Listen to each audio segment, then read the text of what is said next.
Okay, the topic for this one is going to be how to solder.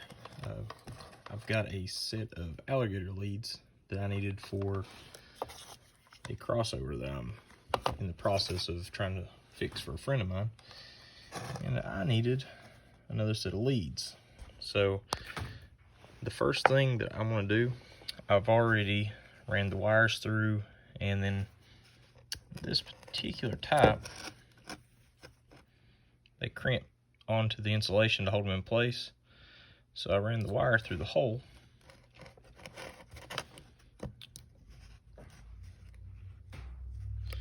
And I've used that knife as a sort of makeshift holder for them. So this is just flux. So I'm gonna rub a little bit of flux onto the point where the solder needs to stick to. All this is going to do is help transfer the heat across, so the heat will be localized in that area rather than going all the way down the wire, as long as I work quickly. So I've got a clean tip. Try to make sure you have that cleaned off, good shiny end on it. Sometimes you'll have to, let me get this to where I can explain it a little easier. Sometimes you want to get a little bit of solder on it, and that's called tinning, where the solder starts to stick to the end.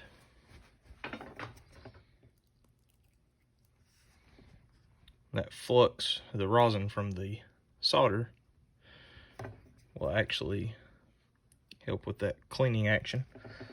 So let me see.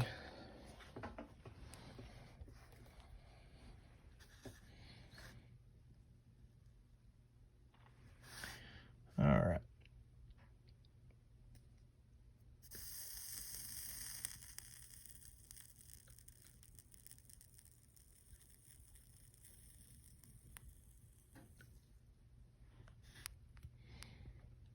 And the solder stuck to the clip and to the wire because the heat was transferred across both.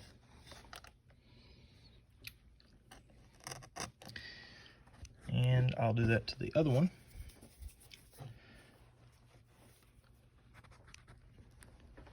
I'll try and get myself set up here to where I can do these videos a little bit better.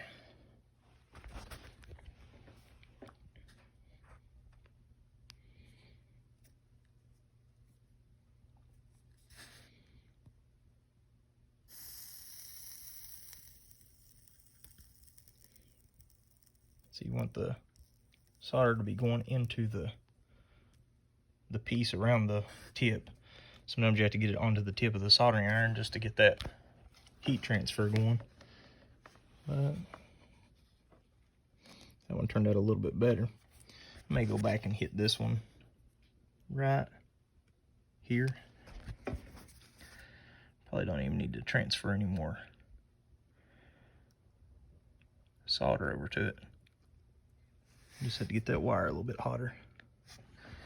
But that's the basics to trying to solder. Just get the areas clean, get all your stuff prepped, and then use a little bit of flux to help with that heat transfer. Gives you a good connection.